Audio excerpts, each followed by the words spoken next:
Bismillahirrahmanirrahim. Di sinilah pembahasan yang penting untuk kita latih diri kita agar kita mendapatkan pahala yang banyak. Itu di antara fungsi niat adalah memperbanyak pahala. Bagaimana caranya? Dengan perbanyak niat dalam satu amal. Dengan perbanyak niat dalam satu amal, ya. Kita kutipkan di sini fungsi niat banyak pahala.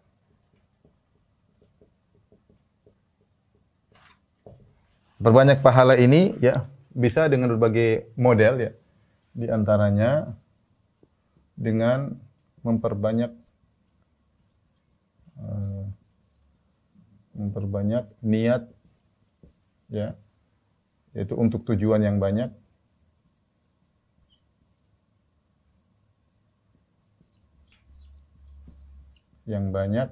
Dalam satu amal. Dalam satu amalan. Jadi yang diperbanyak adalah tujuannya, untuk tujuan yang banyak. Perhatikan, niatnya dengan tujuan yang banyak. Karena tujuan adalah niat. Adalah contoh, ya. Contoh, Imam Ahmad pernah ditanya tentang ilmu. Tentang menuntut ilmu.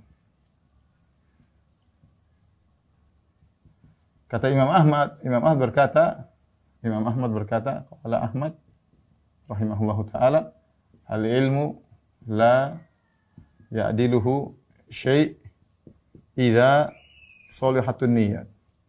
Kata Imam Ahmad, ilmu itu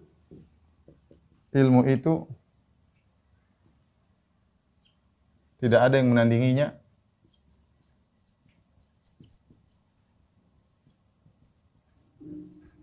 ya jika niatnya benar. Maka beliau ditanya, "Kaifa shalihatun niyat?" Ya Imam Ahmad, ya Abu Abdullah, bagaimana cara niat itu yang benar?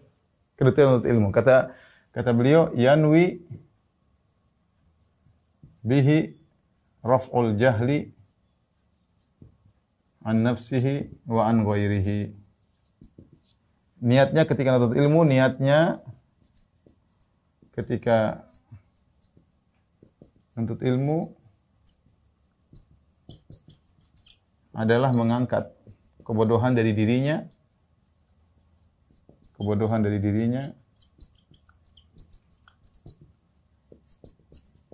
dan dari orang lain.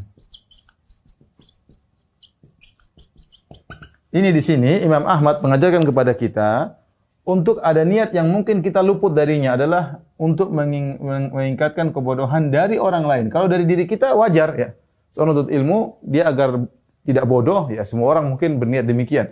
Tapi ketika dia menuntut ilmu agar bisa mengangkat kebodohan orang lain, itu niatnya untuk dakwah. Untuk dakwah. Maka kata Imam Ahmad, ini menuntut ilmu adalah ibadah yang luar biasa. Kenapa? Dia berniat untuk mengangkat kebodohan dari orang lain, ya. Maka seorang ketika menuntut ilmu dia niatkan, saya ingin belajar, ingin saya dakwahkan. Ya. Dan ini punya pengaruh besar bagi seorang. Saya ingatkan terutama kepada para penuntut ilmu yang di pondok, yang di universitas, yang ingin jadi dai. Niatnya benar-benar bahwasanya menuntut ilmu agar dia untuk bisa menghilangkan kebodohan dari orang lain. Ketika seorang menuntut ilmu dengan niat seperti ini, dia akan serius. Dia akan berusaha. Dia bukan hanya sekedar dapat nilai, dia bukan sekedar misalnya dapat mumtaz atau ranking, enggak. Karena dia niatkan agar dia bisa mendakwahkan ilmu yang dia pelajari. Maka dia akan otomatis akan serius. Dia akan serius, ya. Dia akan serius, ya. Makanya saya pernah dengar ceramah seorang ulama, ya dulu awal saya menuntut ilmu di Madinah, ya, saya dengar dari kaset. Dia bilang kalau kau menuntut ilmu, seakan-akan kau ingin mendakwahnya. Jadi kita dengar ceramah ini, kita seakan-akan besok nanti sore saya mau ceramain. Ya gimana kita nggak serius? Itu maksudnya hal yang membantu kita untuk serius. Kita dengar syekh ceramah di kelas, kita catat benar-benar, kita berusaha memahami. Kenapa? Seakan-akan saya saya atur niat saya, seakan-akan nanti sore saya mau ceramain. Maka dengan begitu kita serius ketika kita mencatat. Itu contoh bahwasanya sehingga ketika menuntut ilmu niatnya bukan cuma satu, ada dua niat di sini. Niat mengangkat kebodohan diri sendiri, niat untuk menghilangkan kebodohan dari orang lain. Dan bisa juga dengan niat-niat yang lain. Contohnya disebutkan oleh para ulama ya. Ya misalnya saya niat untuk dakwah ya. Kemudian misalnya tambahan misalnya. Ditambah lagi misalnya niat untuk masuk surga. Kenapa? Karena Nabi SAW mengatakan man salaka tariqan yaltamisu fihi ilman salallahu bihi tariqan ilal jannah. Siapa yang menempuh jalan untuk menuntut ilmu, Allah mudahkan jalannya menuju surga. Udah, niatkan itu agar saya mudah masuk surga. Di antara cara mudah masuk surga adalah menuntut ilmu. Kita tambah pahala lagi karena niat kita bertambah. Ini contohnya. Contohnya misalnya agar kena doa Nabi sallallahu alaihi wasallam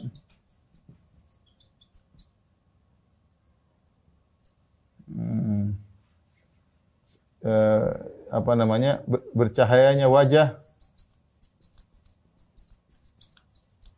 bagi yang menghafal hadis-hadisnya misalnya. Dalam hadis kata Nabi sallallahu alaihi wasallam, "Naddarallahu imra'an sami'a maqalati fawa'aha."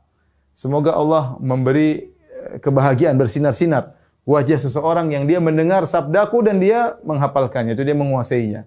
Fa rubba muballighin aw aminas sami', yang terkadang yang disampaikan lebih paham daripada yang mendengar langsung. Tapi maksudnya ini contoh seorang penuntut ilmu dengan niat bahwasanya dia ingin dapat doa dari Nabi sallallahu alaihi wasallam agar dia bercahaya entah di dunia entah di akhirat. Ya Allah akan spesialkan dia karena Nabi mendoakan orang yang belajar menuntut ilmu dan berusaha menghafalkan hadis-hadis Nabi.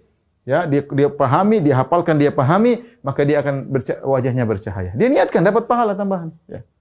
Contohnya dia niatkan untuk apa? Untuk misalnya ini sebenarnya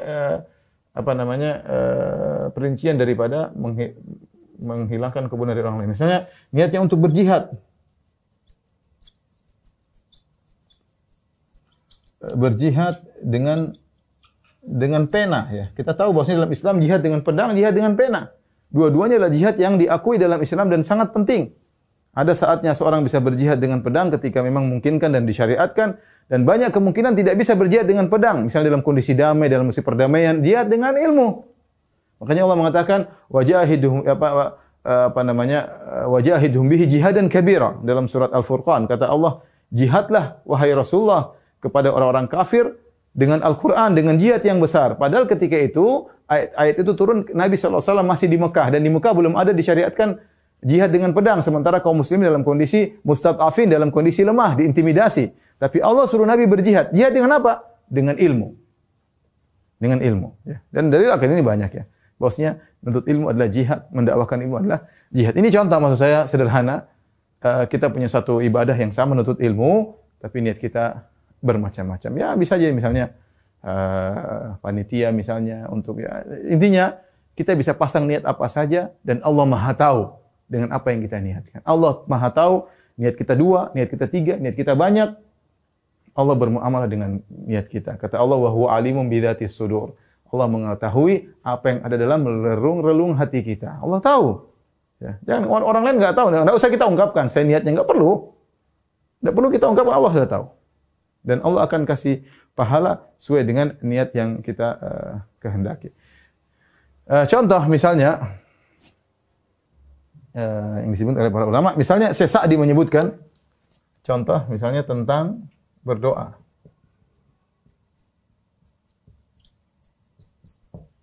Kebanyakan orang ketika berdoa kata Syekh Sa'di, kebanyak orang berdoa ya, banyak orang berdoa niatnya hanya untuk meraih yang dia minta. Meraih yang dia minta kepada Allah. Kata Syekh Sa'di kurang, tambahkan ya. Perlu ditambahkan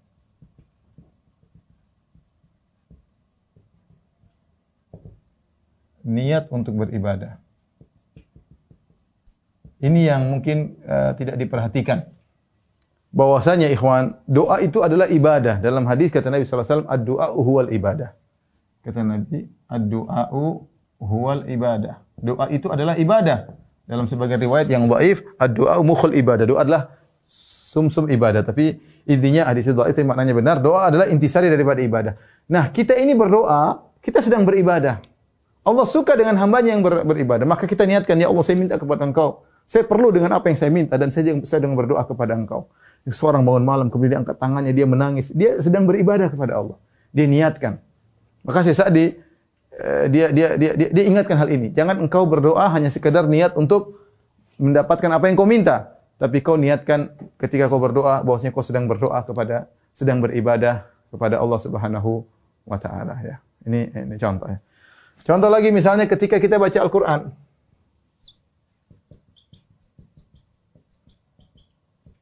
Oh, banyak sekali yang bisa kita niatkan. Dan ini disebutkan oleh sebagian ulama bagaimana cara kita agar bisa fokus. Bagaimana kita bisa mudah untuk mentadabburi Al-Qur'an. Kita niatkan dengan banyak niat ketika mentadabburi Al-Qur'an. Ya, di antaranya misalnya agar dapat pahala ya. Dapat pahala setiap huruf 10 pahala. Ini contoh di antaranya. Kemudian juga niatnya misalnya ya untuk mengobati hati. Hati kita lagi sedih. Mengobati penyakit-penyakit hati. Wa nunazzilu minal Qur'ani ma huwa shifa. Kata Allah, kami turunkan Al-Qur'an yang Al-Qur'an merupakan syifa, obat. Wa shifaa'un lima fis sudur. Kata Allah Subhanahu wa taala, wa shifaa'un lima fis sudur. Al-Qur'an adalah obat hati. Al-Qur'an adalah obat hati. Untuk menghilangkan kesedihan kita baca Al-Qur'an. Anta ja'al Qur'ana rabi'a qalbi wa nura sadri wa dhahaba huzni wa jala'a hammi, dhahaba hammi wa jala'a huzni. Ya Allah, Kau jadikan Al-Qur'an sebagai penyejuk hatiku, menghilangkan kegundah gulana kegelisahanku, menghilangkan kesedihanku. Luar biasa. Kita mungkin baca Quran kita enggak niatkan, tapi kalau kita niatkan Allah akan kasih. Tentu meskipun tidak kita niatkan, saya yakin ada pengaruhnya. Tapi lain halnya ketika kita baca dengan kita niatkan. Dengan kita niatkan ya. Misalnya di antara juga misalnya kita niatkan untuk meruqyah, bisa saja ya untuk meruqyah ya. Karena Al-Qur'an datang dalam sebagian ayat syifa' lima fis sudur, dalam sebagian ayat mengatakan apa? Wa nunazzilu minal Qur'ani ma huwa syifa'. Syifa ya, obat. Obat ini umum. Umum untuk penyakit hati dan tubuh ya. Contoh lagi, misalnya kita niatkan baca Al-Qur'an agar menjadi syafaat. Agar memberi syafaat kepada kita. Pada hari kiamat.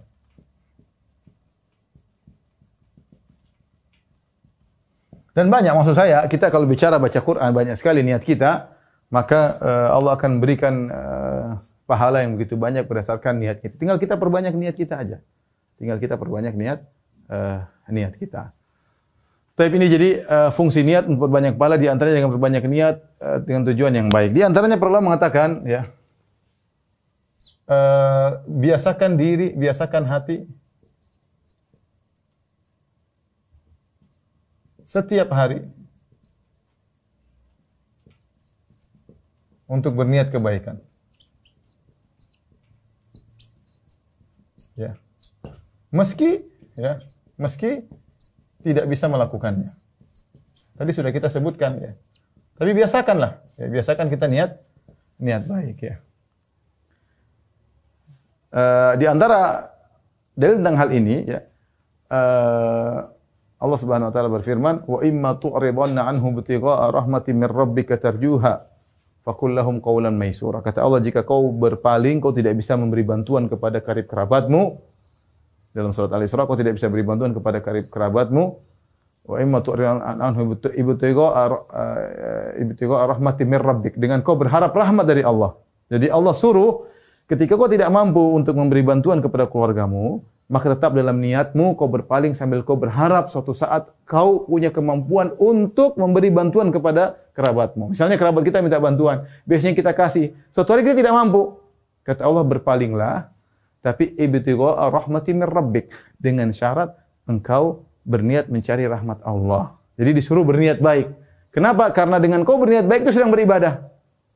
Karena kau sedang berniat baik, kau sedang beribadah, entah kapan Allah kasih rezeki kau bisa bantu mereka, tapi pasang niat dulu. Yang penting kau nanti suatu saat saya punya niat, kalau saya punya harta saya kasih. Sekarang saya enggak punya. Sementara kau berniat untuk membantunya di kemudian hari, pahala mengalir ya. Pahala mengalir. Saya bacakan perkataan Imam Ahmad. Ya. Rahimahullah taala.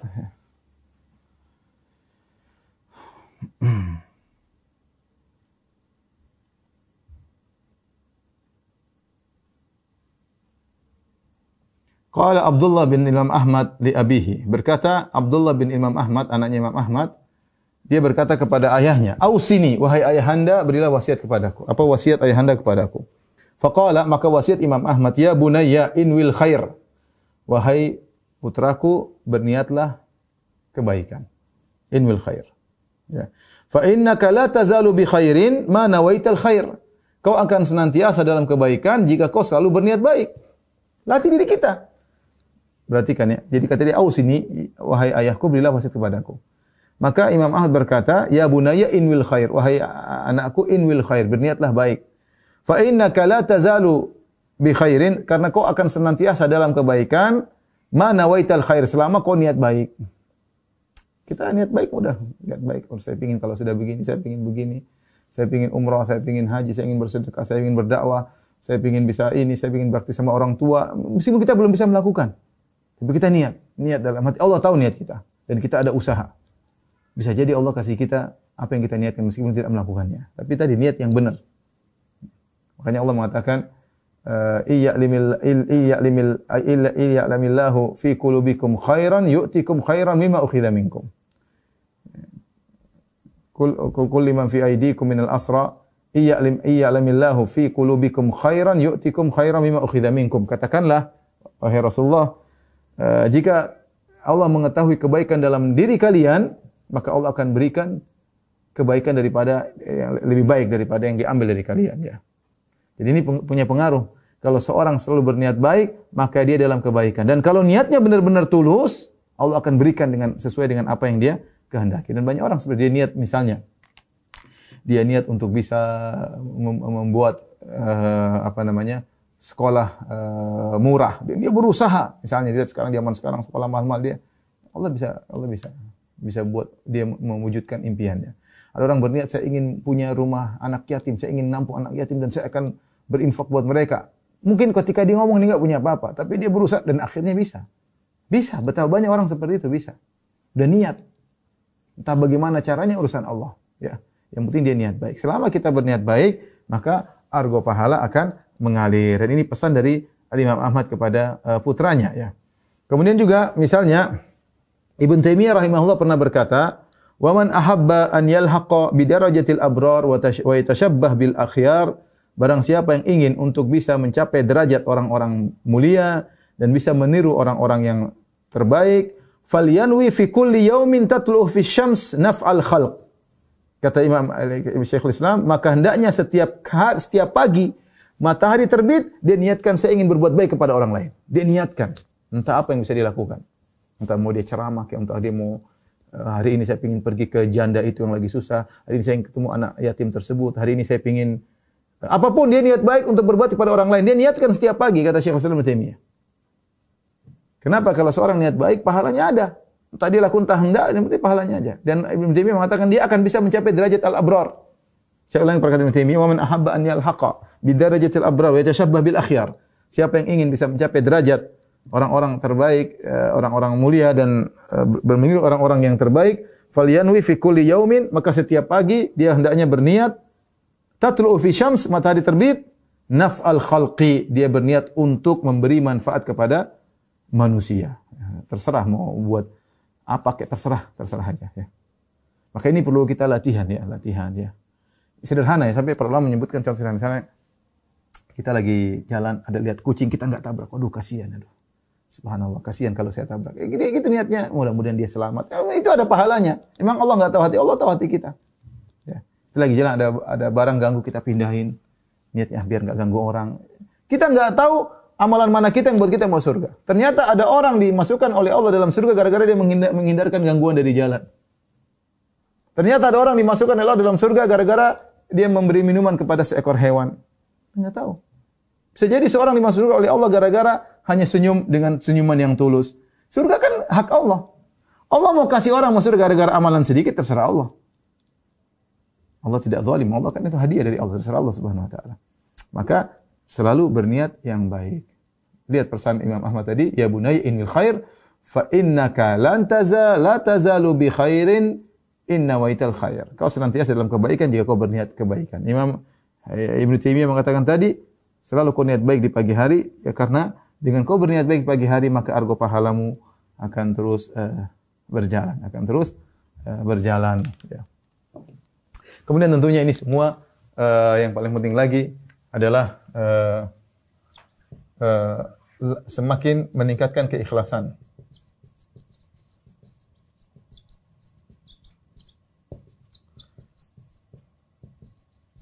Ikhlas bertingkat-tingkat. Bertingkat-tingkat. Seorang berusaha berjuang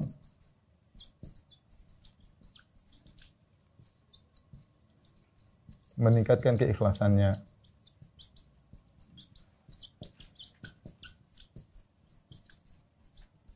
Dia berusaha meningkatkan keikhlasannya. Tadi perkataan Ibnu Mubarak, kata Ibnu Mubarak, rubba amalin shaghir tu'azzimuhu an-niyyah. Betapa banyak amalan kecil jadi agung karena niat.